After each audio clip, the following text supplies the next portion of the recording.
Medical mission at barangay buntis class isinagawa sa barangay poblasyon lungsod ng Tacurong. Barangay Carmen sa lungsod ng Tacurong nagsasagawa ng Barangay Assembly Day. At Municipal Health Officer ng President Quirino nagbibigay ng pabuya. Yan ang ulo ng mga balita sa Sultan Kudarat Headliners.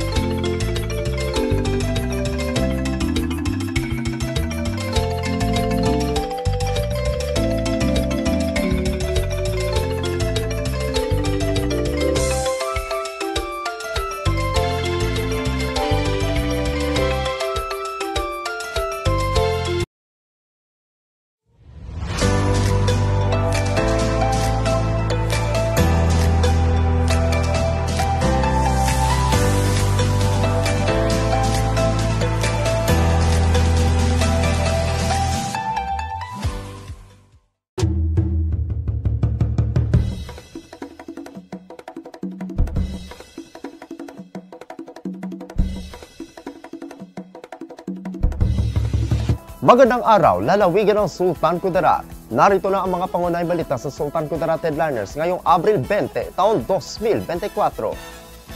Medical mission at barangay buntis class isinagawa sa barangay poblasyon lungsod ng Tacurong. Narito ang ulat. Umabot sa mahigit kumulang sa 300 na mga individual ang nakakuha ng libreng medical at dental mission kasama ang buntis class na isinagawa sa barangay poblasyon, lungsod ng Tacurong kahapon, ika-19 ng Abril taong kasalukuyan. Bukod sa libreng konsultasyon, libre din ang ipinamahagi ang mga gamot at bitamina sa mga kababayan natin na may mga nararamdaman.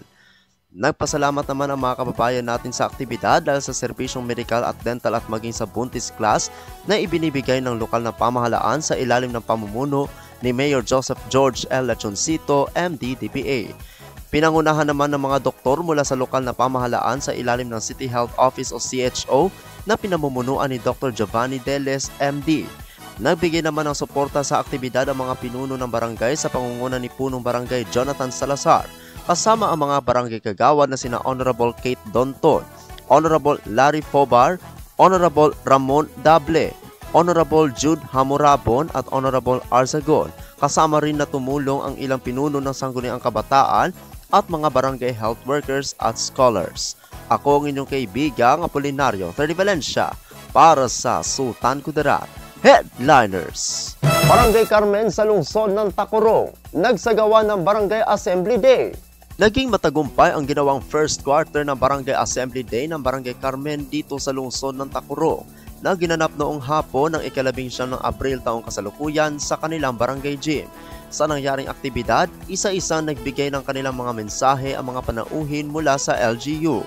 Kumatawa naman kay Tacurong City Mayor Joseph George L. Lachoncito, MD-DPA, si Executive Secretary Hernani Fermo, na siya ring namamahala sa barangay affair na iniisa-isa nito ang mga pondo na ibinigay ng lokal na pamahalaan sa mga barangay na nagkakahalaga ng 3 milyong piso sa bawat barangay ng lungsod. Si Public Employment Service Office Manager Alan S. Freno, binahagi naman ito ang kahalagahan ng kasambahay law at ang mga benepisyo na makukuha ng mga bagong nagtapos na libre ang pagkuha ng rekeritos para sa mga job requirements. Dumalo rin sa aktibidad ang kinatawan ng kapulisan, kabomberuhan, CDRRMO at nagpadala naman ng mensahe ang DILG. Sa nangyaring State of Barangay Address o SOBA ni Punong Barangay Frederick Bringas, inulat nito ang mga nagawa niya sa loob ng kanyang 3 termino na punong barangay at mga gagawin pa. Naglabas rin ang punong barangay sa mga isyu na binabato sa kanya na kung saan sinagot naman ito na maayos na umani ng palakpak sa mga manunood. Samantala, nagulat naman si Sangguniang Kabataan Chairperson Eugene Gumonit sa mga nagawa ng SK sa kanilang barangay at mga proyekto na gagawin.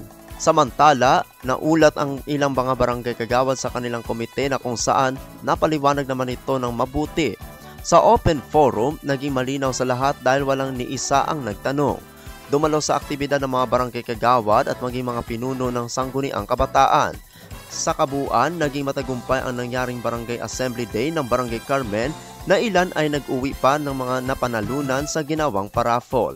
Ako ang inyong kaibigang Apolinario 30 Valencia para sa Sultan Kudarat Headliners. Para sa uling balita, Municipal Health Officer ng President Quirino magbibigay ng pabuya. Narito ang ulat. Ang Municipal Health Officer ng President Quirino ay magbibigay pabuya ng 10,000 piso na kung sino man ang makakapag-video ng transaksyon sa mga establishmento, butika o tindahan na nagbebenta ng antibiotics nang walang reseta ng doktor. Kakasuhan ng mga establishmentong ito ng paglabag sa Republic Act No. 10918 o Philippine Pharmacy Act at Republic Act No. 9711 o Food and Drug Administration Act of 2009. Ang hakbang na ito ay ginagawa upang mapigilan ang paglaganap ng antibiotics resistance na kung saan hindi na tinatablan ang mga may sakit ng antibiotics dahil sa maling paggamit at walang gabay ng doktor ang gamutan. Ako ang inyong kaibigang Apolinario 30 Valencia para sa Sultan Kudarat Headliners.